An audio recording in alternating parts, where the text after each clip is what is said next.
In this video, we are going to talk about how we solve logarithmic equations. So in this first one, I can see that I have 2 ln of x equals 3 ln of 4. So I know with log properties that this 2 is actually the exponent on the x, and this 3 is actually the exponent on the 4.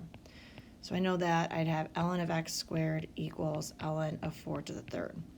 Well, since I essentially have the ln on both sides, I really just know that x squared would be equal to 4 to the third. So I know x squared would be equal to 64.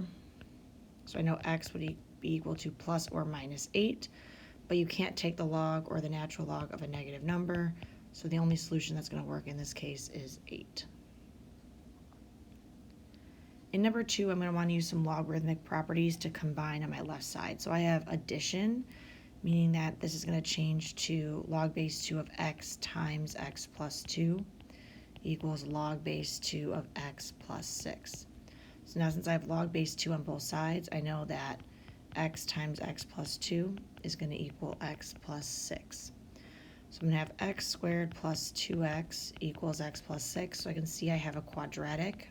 And when I have a quadratic equation, I want to start off with everything on one side. And I want my equation equal to 0. Then I'm going to factor this.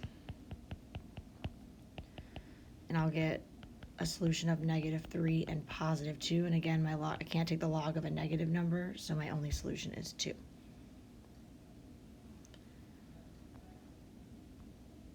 In number 3, I have 3 times the log of x plus 4.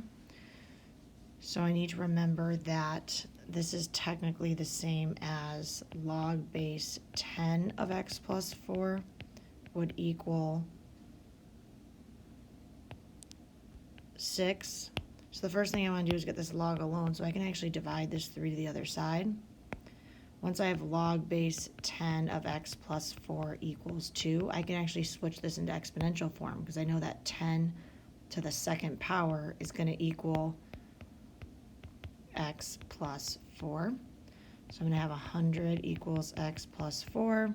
So x would equal 96. Similarly here, I have log base 3 and log base 3 that are added together. So I'm going to change this to log base 3 of x times x minus 2 is going to equal 1. So again, log base 3 to the first power would equal x times x minus 2.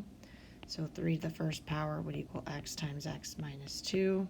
So 3 would equal x squared minus 2x. Again, I have a quadratic, so I want to make it equal to 0. And then factor. And I'm going to get solutions of 3 and -1. I can't take the log of a negative number, so my only solution is 3.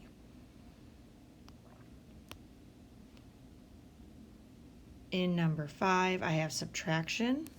So I'm going to have log of x plus 3 divided by x minus 2 is equal to 2.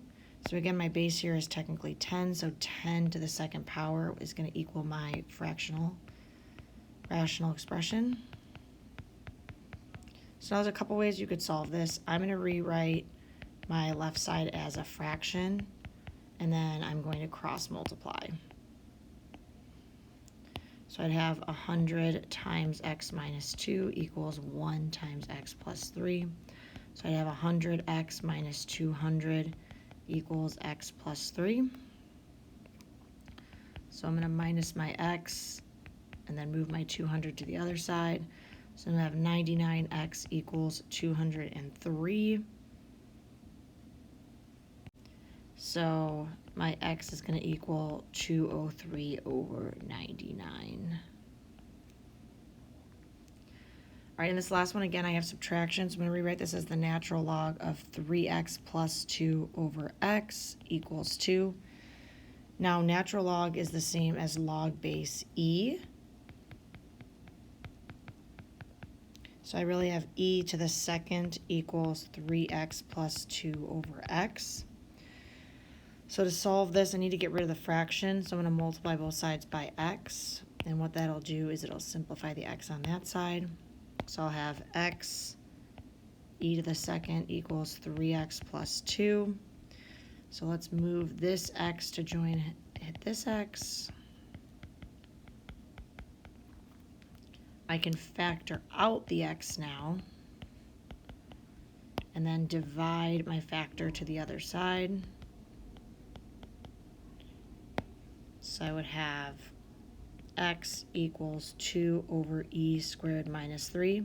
Now this would be my calculator ready answer, and then I could type it in my calculator to get 0.456.